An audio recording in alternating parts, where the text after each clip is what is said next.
तो ये कहानी कुछ ऐसे दोस्तों की है जिनके पास खास किस्म की ताकत थी। ये कह लें वो आधे इंसान और आधे वेयरवुल्फ भेड़िए में बदल सकते थे। तो कहानी शुरू होती है। हम दो दोस्तों को देखते हैं जो एक बार को चलाया करते थे, पर तभी इनके पास एक अनजान आदमी आता है जिसने अपना चेहरा काले कपड़े से ढका हुआ था और वहाँ पर जो लड़की थी उससे कुछ पहेलियाँ पूछने लगता है। पर जो वहाँ उस लड़की का दोस्त था वो इसको मना करता है। ऐसा करने से वो इनके सामने एक सिल्वर बुलेट गोली रखता है और कहता है कि मैं यहाँ पर एक खास किस्म का बॉक्स लेने आया हूँ। तो एक खास लकड़ी से बना हुआ है और उसके ऊपर एक निशान भी है। उस बॉक्स के अंदर डार्क स्पिरिट, एक काली दुनिया की आत्मा डीमन कैद है। ये सुनकर वहाँ बार में जितने भी लोग थे सभी उस पर हमला कर देते हैं और वेयरवुल्फ भेड़ियों में बदल जाते हैं। और यहाँ बार में जो लड़की थी वो बॉक्स लेकर पीछे के रास्ते से भागने लगती है। वो नहीं चाहती थी कि वो काली दुनिया की बुरी शक्ति, जो एक खतरनाक किस्म का डीमन है, वो दोबारा से आजाद होकर इस दुनिया में आए।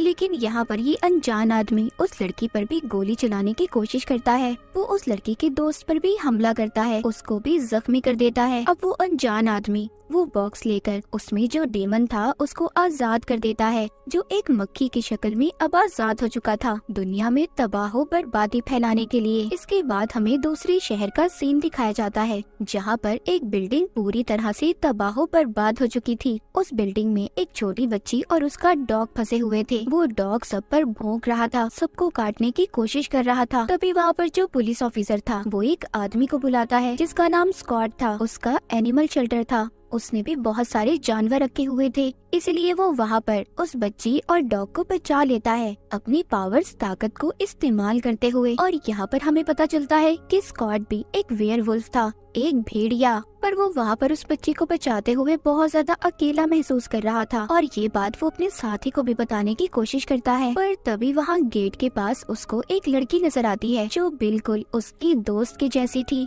जिसकी 15 साल पहले मौत हो चुकी थी। और उसको स्कॉट बहुत पसंद करता था। स्कॉट जब वापस मुड़कर देखता है तो वो लड़की गायब हो गई थी। स्कॉट ये सब कुछ देखकर डर गया था और सोचता है कि ऐसा कैसे हो सकता है, मेरी दोस्त तो एलिसन 15 साल पहले मर चुकी थी, तो फिर मुझे कौन सी लड़की नजर आ रही है। इसके बाद ये अपने शेल्टर को बंद कर वापस जाने वाला था। तभी पीछे से एलिसन के डैड आते हैं जिन्होंने स्कॉट को डरा दिया था। वो यहाँ पर एलिसन के बारे में ही स्कॉट को बताने आए थे क्योंकि कुछ दिन से उन्हें भी एलिसन नजर आ रही थी। उसके डैड उससे पूछते हैं क्या तुम्हें भी ऐसा लगता है कि एलिसन जिंदा है। स्कॉट ये सब सुन तो रहा था पर उसको ऐसा नहीं लगता था कि 15 साल बाद दोबारा से एलिसन जिंदा हो सकती है, क्योंकि स्कॉट के हाथों में ही एलिसन की जान गई थी। पर एलिसन के डैड को न जाने क्यों लगता था कि उनकी बेटी अभी भी जिंदा है और उनके सपनों में आती है, जो बार बार बार्डो बार्डो नाम पुकार रही थी। बार्डो का मतलब था एक ऐसी स्टेज जो जिंदगी और मौत के दरमियान की हो, मतलब कि उनकी बेटी एक ऐसी जगह फंस गई है जहाँ से अब वो वापस आना चाहती है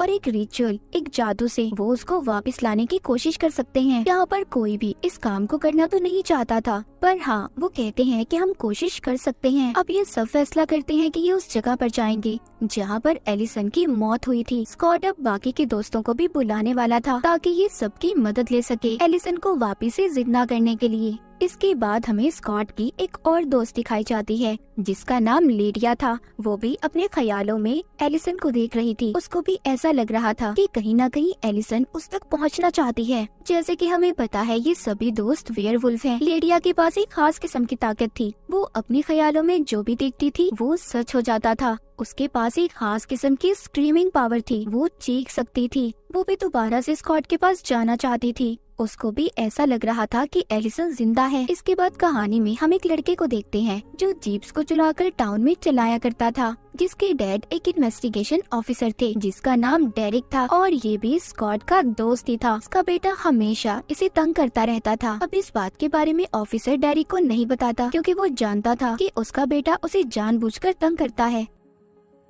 जंगल में एक जगह पर आग लग गई थी। वो आग किसी तेल और पेट्रोल की वजह से नहीं लगी थी और इसी बात के बारे में पुलिस डेरिक की मदद ले रहे थे। पर डेरिक को ये बात पता थी कि जंगल में आग उसके बेटे ने लगाई है और इस बात के बारे में वो अब पुलिस की मदद करता है, इस केस में भी और अपने बेटे को सबक सिखाने के लिए भी। इसके बाद हमें आगे दिखाया जाता है डेरिक अब अपने बेटे के पास पहुंच गया था और उसकी जीप को अपने हाथों से पंचर कर देता है अपने बड़े बड़े नाखूनों से। और यहाँ पर डेरिक भी एक वेयरवुल्फ था। डेरिक घर लाकर अपने बेटे को बहुत डांटता है और उसे कहता है कि तुम्हें ऐसी हरकतें नहीं करनी चाहिए। यहाँ पर जो डेरिक का बेटा था वो अपने आप को अलग ही महसूस करता था, क्योंकि उसके अंदर ऐसी ताकत नहीं थी कि वो वेयरवुल्फ में बदल सके। इसलिए वो ये समझता था कि वो अपनी फैमिली से बिल्कुल अलग है और यही सोचकर गुस्से में अपने कमरे में चला जाता है। डेरिक के दिमाग में कहीं न कहीं ये सोच थी उसका बेटा भी शायद कभी वेयरवुल्फ बन सके। डेरिक जब दोबारा से अपने बेटे के कमरे में जाता है तो देखता है उसका बेटा कमरे में नहीं था, वो दोबारा से जंगलों में चला गया था। ये देखकर डेरिक को गुस्सा तो बहुत आया था, पर वो कुछ भी नहीं कर पाता। दूसरी तरफ हम लिडिया को देखते हैं जो अब स्कॉट के पास आ गई थी। ये दोनों उसी जगह पर जाते हैं जहाँ पर एलिसन की मौत हुई थी और वहाँ से मिट्टी इकट्ठा करते हैं, क्योंकि उस जादू के लिए ये बात जरूरी थी। ये दोनों बहुत सालों बाद मिले थे। लिडिया स्कॉट से मिलकर बहुत खुश होती है, जिसके बाद स्कॉट इसको अपने घर पर ले आया था, पर इसने उस जादू के बारे में अपनी मॉम को कुछ भी नहीं बताया था। यहीं पर एलिसन के डैड स्कॉट को एक तलवार भी दिखाते हैं जिस पर एलिसन का खून लगा हुआ था, और यहीं पर लिडिया वो सारी ड्राइंग्स भी दिखाती है जो उसने अपने ख्यालों में देखी थी। तभी इनका यहाँ पर एक और दोस्त आता है जो उस ड्राइंग को ठीक कर रहा था, मगर उसे देखकर सब लोग परेशान हो गए थे कि वो यहाँ पर क्यों आया है। लेकिन इसको यहाँ पर लिडिया ने बुलाया था ताकि उनकी मदद कर सके। पर वो दोस्त सारी ड्राइंग्स को मिलाकर एक कटा हुआ पेड़ बना देता है जिसके बीच में बार्डो लिखा हुआ था। पर उस पेड़ को देखकर स्कॉट बहुत ज्यादा डर गया था, क्योंकि यही वो पेड़ था जिससे सारी परेशानियाँ शुरू हुई थी। अब फिर से इन्होंने इस पेड़ को जंगल में ढूंढना था। स्कॉट और लिडिया इस पेड़ को ढूंढने के लिए निकल पड़ते हैं और वो अपनी एक और दोस्त को बुला लेते हैं जो अक्सर अपना ज्यादा वक्त जंगलों में गुजारा करती थी। लिडिया की ये दोस्त भी एक वेयरवुल्फ थी।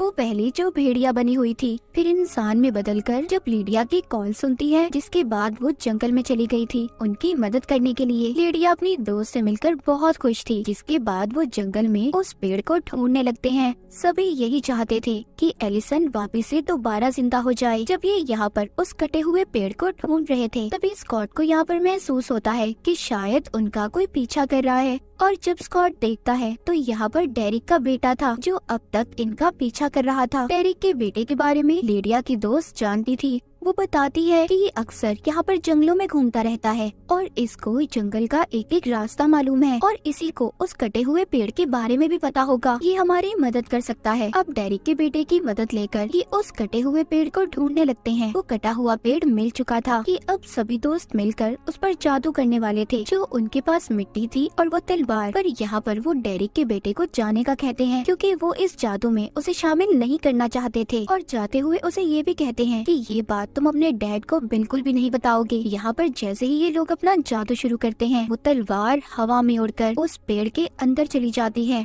और वहाँ पर बहुत तेज हवाएं चलने लगी थी, मगर कुछ देर के बाद सब कुछ थम सा जाता है, जिसके बाद ये लोग समझ रहे थे कि कुछ भी नहीं हुआ और ये जादू उनसे नहीं होगा। वो सब के सब यहाँ से जाने वाले थे। स्कॉट जाते हुए थोड़ा सा उदास था क्योंकि वो एलिसन को दोबारा से हासिल करना चाहता था। अब जैसे ही वो जा रहा था तभी वो कटे हुए पेड़ पर अजीब सी रोशनी चमकने लगती है। उस पेड़ के बीचों बीच एलिसन लेटी हुई थी जो बेहोशी की हालत में थी। सब उसको अब हॉस्पिटल लेकर जा रहे थे। सब काफी ज्यादा हैरान थे कि एलिसन 15 साल बाद दोबारा से कैसे दुनिया में आ सकती है। उसको लेकर जाता है तो वहाँ पर उसकी मॉम देखकर कहती है कि ये तो बिल्कुल एलिसन जैसी लड़की है। उसकी मॉम कहती है कि ऐसा कैसे हो सकता है, एलिसन तो मर चुकी थी। पर स्कॉट की मॉम को जादू रिचुअल के बारे में कुछ भी नहीं पता था, लेकिन स्कॉट तो सिर्फ कोशिश कर रहा था एलिसन को वापस से लाने के लिए। पर यहाँ पर सिर्फ एलिसन वापस नहीं आई थी। वो जो हमने मक्खी की शक्ल में डीमन को देखा था वो भी इस कटे हुए पेड़ के अंदर चला जाता है और अपनी असल शक्ल में आ जाता है, जो कि एक बहुत ही खतरनाक खौफनाक डीमन था और अपनी तलवार को उठाकर बहुत जोर से चिल्ला रहा था कि वो दुनिया में तबाह बर्बादी फैलाने आया है और वो खास तौर पर यहाँ पर स्कॉट से बदला लेने आया था, क्योंकि स्कॉट की वजह से ही इस डीमन को उस लकड़ी के बॉक्स में कैद कर दिया गया था। उधर एलिसन हॉस्पिटल में थी, उसको होश आ गया था, मगर उसको कुछ भी समझ नहीं आ रहा था। एलिसन की यादें कुछ वक्त पहले की तो नहीं आई थी वापस, पर उसके दिमाग में वो यादें चल रही थी जहाँ पर वो अपने सभी दोस्तों को अपना दुश्मन मान रही थी। वो अब यहाँ हॉस्पिटल से भागने की कोशिश करती है। उसको ये लग रहा था कि वो अभी भी एक हंटर शिकारी है और वो डेरिक को मारना चाहती है, जो कि एक भेड़िया है। इसके रास्ते में जो भी आ रहा था ये उसको मार रही थी। वो स्कॉट पर भी हमला कर देती है। तभी उसके डैड वहाँ पर आते हैं और पूछते हैं ये क्या है, क्या मेरी बेटी वाकई वापस आ गई है? स्कॉट कहता है हाँ। एलिसन की डैड स्कॉट को पकड़कर पूछते हैं क्या वाकई मैंने जिसे देखा वो मेरी बेटी थी? एलिसन के डैड का जो दोस्त था वो कहता है एलिसन तो वापस आ चुकी है, पर उससे भी ज्यादा और भी बहुत कुछ बुरा हुआ है। वो आत्मा, वो डीमन भी वापस आ गया है, जिसको कई साल पहले हमने एक बॉक्स में कैद किया था। ये बात सुनकर सब लोग परेशान हो गए थे। वहीं पर हम डीमन आत्मा को देखते हैं जो कि जेल में था। वहाँ पर कोई भी नहीं था, सिर्फ एक पुलिस ऑफिसर के अलावा। वो डीमन पुलिस ऑफिसर को अपने पास बुलाता है और उसे मार देता है। उसकी सारी ताकतों को उस डीमन ने अपने अंदर खींच लिया था। बाकी जितने भी पुलिस ऑफिसर थे सब जंगल में इन्वेस्टिगेशन करने गए थे, क्योंकि दोबारा से वहाँ पर आग लग गई थी। थोड़ी ही देर बाद पुलिस स्टेशन में लिडिया और उसका एक दोस्त आ गए थे, जो उस पुलिस ऑफिसर की लाश देखकर ये समझ रहे थे कि इसे कहीं न कहीं एलिसन ने मारा होगा। जिसके बाद ये वहीं पर इन्वेस्टिगेशन करने लगते हैं। उधर एलिसन अपने बंकर में थी, जो कि उसकी एक खुफिया जगह थी।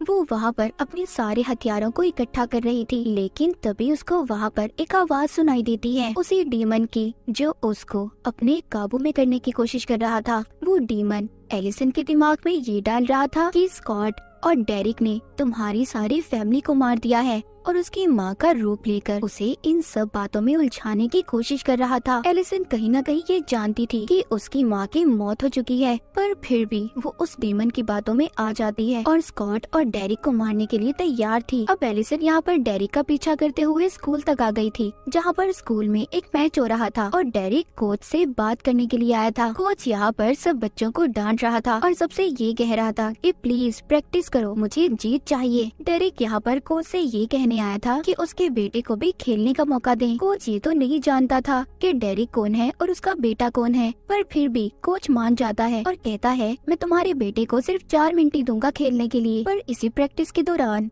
डेरिक के बेटे के पाँव में चोट लग गई थी। तभी डेरिक अपने बेटे को एक कमरे में ले आता है और उसे कहता है कि खुद को हील करना सीखो, खुद को ठीक करो, तुम एक वेयरवुल्फ हो। डेरिक को अभी भी अपने बेटे के बारे में यही लग रहा था कि वो भी उसकी तरह ही एक वेयरवुल्फ है और वो खुद ही अपने आप को ठीक कर लेगा। तभी यहाँ पर एलिसन आ जाती है, जो डेरिक पर हमला कर देती है। डेरिक यहाँ से अपने बेटे को भागने का कहता है, क्योंकि उसके पाँव में चोट लगी हुई थी। डेरिक जब उसके हमले से बचने की कोशिश करता है तो वो देखता है ये तो एलिसन थी, मगर वो ये देखकर बहुत ज्यादा हैरान था कि वो इतने सालों बाद कैसे जिंदा हो सकती है। पर यहाँ पर एलिसन बार बार डेरिक पर हमला कर रही थी और आखिरकार उसका एक तीर डेरिक की गर्दन में लग जाता है। डेरिक की गर्दन से बहुत ज्यादा खून बह रहा था, लेकिन यहाँ पर डेरिक के वही 2 दोस्त आ गए थे जो हमने कहानी के शुरू में बार में देखे थे। स्कॉट भी यहाँ पर अपने दोस्तों के साथ आ गया था डेरिक की जान बचाने के लिए। जब ये सब उसकी जान बचा रहे थे तो वो सबसे सिर्फ एक ही बात कह रहा था कि प्लीज मेरे बेटे की जान बचाओ, क्योंकि वो जानता था कि एलिसन उसके पीछे ही गई होगी। स्कॉट यहाँ पर सबको बताता है कि वो डीमन तो वापस आ गया है, पर उसके पास अब एक शैतानी फौज है, वो उनसे हम सब पर हमला करवाना चाहता है। स्कॉट सिर्फ अब अपने दोस्तों की जान बचाना चाहता था। ये अब यहाँ से डेरिक को अपने घर ले जाता है। स्कॉट की मॉम डेरिक का खून साफ करती हैं और कहती हैं कि इसका तो बहुत सारा खून बह गया है, ये वेयरवुल्फ होने के बावजूद भी मर सकता है। और तभी ये सब फैसला करते हैं कि हमें आग की मदद लेकर डेरिक के जख्म को ठीक करना होगा। तभी इनमें से एक दोस्त आग की मदद से डेरिक के जख्म को ठीक करने की कोशिश करता है, जिसे देखकर वहाँ पर सभी लोगों को दुख हो रहा था। यहाँ पर सब लोग बहुत ज्यादा परेशान थे। उनको ये लग रहा था कि एलिसन डेरिक के बाद अब उसके बेटे के पीछे जाएगी। यहाँ पर एक दोस्त कहता है कि मैं खुद डेरिक के बेटे के पीछे जाऊंगा और बाकी लोग लीडिया से राब्ता करने की कोशिश करो। यहाँ पर सब एलिसन के डैड को यही कह रहे थे कि उनकी बेटी अब एक हंटर, एक शिकारी बन चुकी है। पर उसके डैड सबसे यही कहते हैं कि अगर मेरी बेटी गलत हुई तो मैं खुद उसके खिलाफ जाऊंगा। और मुझे भी यही लग रहा है कि वो हमारा सिर्फ एक इल्यूजन है, एक भरम है, एलिसन जिंदा नहीं है। पर स्कॉट यहाँ पर अपनी मॉम से ये कहकर जाता है कि एलिसन अगर असल है, जिंदा है, तो मैं उसे दोबारा अपनी जिंदगी में लाऊंगा। और ये कहकर अपनी मॉम को चला जाता है। वहीं पर एलिसन के डैड को वही आदमी बताता है जिसने डेरिक के जख्म को ठीक किया था कि मुझे लगता है कि कहीं ना कहीं ये उस डीमन की चाल भी हो सकती है जो एलिसन की शक्ल में किसी ताकत को हमारे बीच में भेजकर हम सबको मारना चाहता है। और शायद वो आपकी असल बेटी नहीं है क्योंकि वो 15 साल के एक लड़के को मारने के पीछे पड़ी है।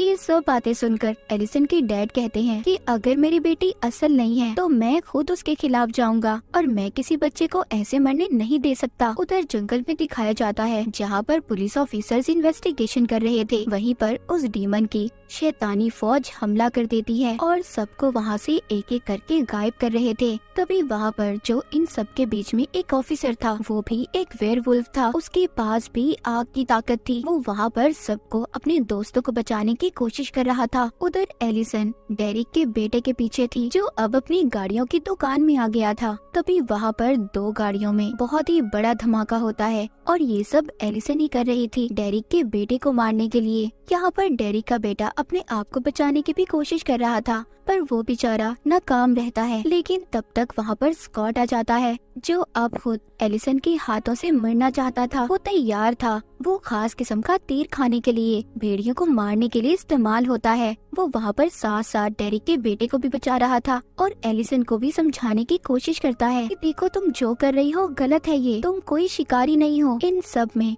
डेरिक के बेटे को काफी चोट लगी थी। स्कॉट यहाँ पर उसे कहता है तुम खुद को हील करो, तुम ठीक कर सकते हो खुद को, तुम एक वेयरवुल्फ हो। स्कॉट यहाँ पर उसे अपनी ताकत दिखाते हुए उसके अंदर का भेड़िया जगा रहा था। स्कॉट डेरिक के बेटे को अपने साथ लेकर उसकी जान बचाकर जंगल की तरफ भाग रहा था ताकि वो एलिसन के हाथों से बच पाए। एलिसन बिल्कुल पागल हो चुकी थी। वो हर हथियार का इस्तेमाल कर डेरिक के बेटे और स्कॉट को मारना चाहती थी। स्कॉट यहाँ पर ये फैसला करता है, वो डेरिक के बेटे को कहता है कि मैं यहाँ पर एलिसन का ध्यान भटकाने की कोशिश करूँगा और इसी दौरान तुम यहाँ से भाग जाना। अब डेरिक का बेटा तो यहाँ से भाग गया था। रास्ते में उसको एक ऑफिसर भी मिल जाता है जो उसकी जान बचाकर उसे घर छोड़ने के लिए तैयार था। उधर जंगल में स्कॉट बार बार एलिसन को समझाने की कोशिश कर रहा था कि मैं तुमसे बहुत प्यार करता हूँ और तुम और मैं कोई दुश्मन नहीं है, मैं कोई बुरा इंसान नहीं हूँ, मैंने तुम्हारी फैमिली को नहीं मारा जिसको सोचकर तुम मुझे मारना चाहती हो। स्कॉट को जो तीर लगा था उससे वो बहुत ज्यादा कमजोर हो रहा था और शायद कुछ देर बाद उसकी मौत भी हो सकती थी।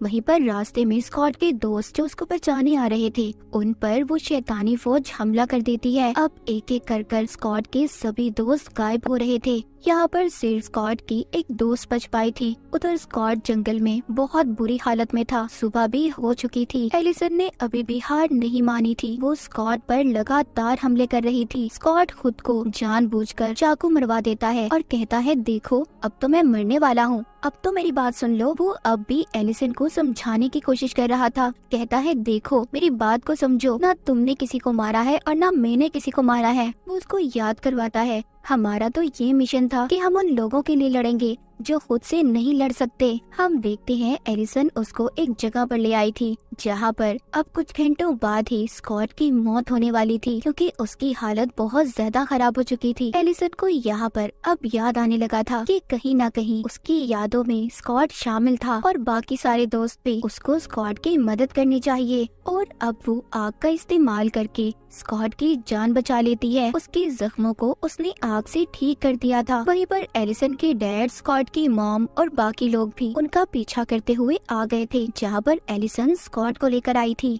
उस जगह पर भी बार बार वो डीमन एलिसन को अपने काबू में करने की कोशिश कर रहा था, पर एलिसन इस बार उसकी बातों में नहीं आई थी। उधर लिडिया जंगल में ये पता कर रही थी कि जितने भी पेड़ जले थे उन पेड़ों के जलने से एक ऐसी राख बनती थी जो आत्माओं को काबू करने के लिए इस्तेमाल होती थी। अब ये सब सिल्वर से बने हुए हथियार जमा करने की कोशिश करते हैं क्योंकि ये अब उस शैतानी फौज का सामना करने वाले थे। उनको सिर्फ सिल्वर के हथियारों से ही मारा जा सकता था। उधर लिडिया अब एक ग्राउंड में जाती है जहाँ पर मैच चल रहा था और वो देखती है उसके चारों तरफ काले रंग की राख बिछाई हुई थी क्योंकि ये कोई बैरियर नहीं था, ये तो दूसरी दुनिया में जाने का रास्ता था। इस बारे में लिडिया को भी कुछ खास पता नहीं था, मगर फिर भी वो उस लाइन को मिटा नहीं पा रही थी। तभी वहाँ पर एक अनजान आदमी आता है और ये वही था जो हमने कहानी के शुरू में देखा था, जिसने अपना चेहरा ढका हुआ था। ये यहाँ पर अब अपना चेहरा दिखाता है और हमें पता चलता है कि ये तो इनके स्कूल का कोई टीचर था और जिसको मारने की कोशिश उस डीमन ने भी की थी, मगर ये जिंदा रह गया। वो आदमी लिडिया के दोस्त पर गोली चलाता है और लिडिया से कहता है कि जितना तुम चिल्ला सकती हो चिल्लाओ। उसको यहाँ पर दूसरी दुनिया दिखाता है जहाँ पर उसके सभी दोस्त कैद थे और बताता है, कहता है देखो ये जो मैच चल रहा है ये कोई आम मैच नहीं है, ये मैच एक इल्यूजन है और यहाँ पर तुम्हारे सारे दोस्त फंसे हुए हैं। वो लिडिया को ये सब दिखा रहा था जो कि उस डीमन की दुनिया है जहाँ पर वो सभी को हमेशा के लिए कैद करके मार देगा। वो वहाँ पर डेरिक के बेटे से ये कह रहा था कि जब तक तुम वेयरवुल्फ में बदलोगे तुम्हारे सारे दोस्त मारे जाएंगे। वो डीमन डेरिक के बेटे को असल दुनिया में फेंक देता है जहाँ पर उसको स्कॉट मिलता है। स्कॉट को भी अब सब कुछ आहिस्ता आहिस्ता पता चल रहा था और तभी स्कॉट को यहाँ पर पता चलता है कि ये जो मैच है उसे हर हालत में जीतना होगा, जिससे ये उस डीमन तक पहुंचकर उसे हरा सकते हैं। ये सब लोग के ग्राउंड सब इल्यूजन था जो उस डीमन ने बनाया हुआ था। स्कॉट अब कोच के पास जाता है और उसे कहता है कि प्लीज मुझे मैच खेलने दो, मैंने हर हालत में ये मैच जीतना है। कोच कहता है सॉरी मैं तुम्हें इसकी इजाजत नहीं दे सकता, तुम इतने बड़े हो, ये तो बच्चों का मैच है। पर यहाँ पर कोच की टीम हार रही थी। ऐसा देखते ही कोच अब स्कॉट को खेलने की इजाजत दे देता है। कोच को भी हर हालत में जीतना था,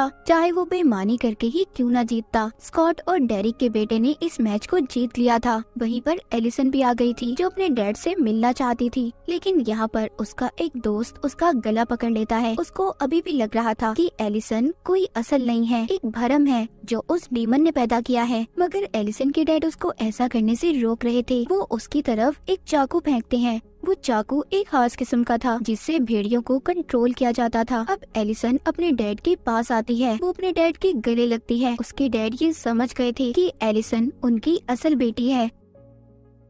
तभी एक काला धुआं एलिसन को उस डीमन की दुनिया में ले जाता है जहाँ पर इसके सारे दोस्त फंसे हुए थे। यहाँ पर स्कॉट को अपने दोस्तों को बचाना था और अगर इसने अपनी जान ना दी तो इसके सारे दोस्तों की जान चली जाएगी। इसीलिए ये चाहता था कि यहाँ पर एलिसन इसको मारे और ये देखकर डीमन बहुत खुश हो रहा था कि स्कॉट अब मर जाएगा। पर एलिसन इसको जो तीर मारती है इसके इर्द गिर्द इनकी दोस्त ने अपनी पावर अपनी ताकत से आग से उसे बचा लिया था, जिससे वो तीर स्कॉट को छू भी नहीं पाया था। पर ये सिर्फ एक इल्यूजन, एक भ्रम था। यहाँ पर एलिसन के डैड, स्कॉट की मॉम सब आ गए थे और सभी यहाँ पर पहुंचकर उन शैतानी आत्माओं पर हमला करते हैं जो सिल्वर की गोली से ही मर सकती थी। वहीं पर लिडिया भी अब जोर से चिल्लाती है जिस वजह से एलिसन की सारी यादें वापस आ गई थी और उसके आसपास जितनी भी शैतानी आत्माएं थी वो दूर जाकर गिरती हैं कि लिडिया ने अपने दोस्तों की जान को बचा लिया था। लेकिन यहाँ पर डीमन भी इतनी आसानी से हार कहाँ मानने वाला था। स्कॉट ने जब उसको काटा था अब वो भी वेयरवुल्फ में बदल गया था। यहाँ पर डेरिक और उसका बेटा उस डीमन को पकड़ लेते हैं। स्कॉट भी इसमें उनकी मदद कर रहा था। ये इस डीमन को उसी कटे हुए पेड़ पर लाकर उसे जलाने की कोशिश करते हैं जिससे वो कभी वापस दोबारा से ना आ सके। मगर यहाँ पर डेरिक को ये लग रहा था कि इस डीमन को आसानी से मारा नहीं जा सकता, इसीलिए वो यहाँ पर ये सोचता है कि स्कॉट एक अल्फा है और वो यहाँ पर सब अपने दोस्तों को बचा सकता है। इसीलिए डेरिक ये फैसला करता है कि वो इस डीमन के साथ जलकर अपनी जान दे देगा और वो जाते हुए स्कॉट से ये भी कहता है कि मेरा बेटा अब एक वेयरवुल्फ बन गया है, तुम्हें इसका ख्याल रखना होगा। स्कॉट को दूर फेंकता है और खुद उस डीमन के साथ जलने लगता है। डेरिक ने अपने दोस्तों को बचाने की खातिर उस डीमन के साथ जलकर अपनी जान दे दी थी। उसका बेटा अभी भी इसी सदमे में था कि उसके डैड उसकी आंखों के सामने जिंदा जलकर मर गए। आखिर में हमें दिखाया जाता है कि सब लोग डेरिक के घर पर जमा थे, जो डेरिक को याद कर रहे थे। स्कॉट सबसे कह रहा था कि डेरिक उसके भाइयों की तरह था और वो ये भी कहता है कि डेरिक का बेटा अब उसके साथ रहेगा। स्कॉट अब डेरिक के बेटे को अपने साथ अपने घर पर ले आया था और वो उसको अपने एनिमल शेल्टर में भी लेकर जाता है, जहाँ पर वो इसके लिए एक डॉग पसंद करता है और अपने लिए भी। आखिरकार स्कॉट ने इतनी ज्यादा मुश्किलों के बाद एलिसन को हासिल कर लिया था। अब वो यहाँ पर एलिसन के साथ अपनी नई जिंदगी को शुरू करने वाला था। एलिसन और स्कॉट दोनों मिल चुके थे। उधर दूसरी तरफ हमें दिखाया जाता है वही अनजान आदमी। उसकी भी तो कहानी अभी बाकी है। वो इतनी आसानी से कहाँ जान छोड़ने वाला था। उसको खुफिया एजेंट अपने साथ उठाकर ले जाते हैं। वो सबको चिल्लाकर यही बता रहा था कि यहाँ पर जो बच्चे रहते हैं वो वेयरवुल्फ हैं। उनके पास खास किस्म की पावर्स, ताकतें हैं और मैं इन सबको रोकना चाहता हूँ, इन्हें सबक सिखाना चाहता हूँ। पर वहाँ पर जो एजेंट में एक डॉक्टर था, वो कहता है ठीक है, तुम कहते रहो, कभी न कभी तो दुनिया तुम्हारा यकीन कर लेगी। और ये शायद स्कॉट और उसके दोस्तों के बारे में सब जानता था। खैर ये उस आदमी को अपने साथ ले जाते हैं और इसी के साथ टीन वुल्फ की ये कहानी यहीं पर खत्म हो जाती है।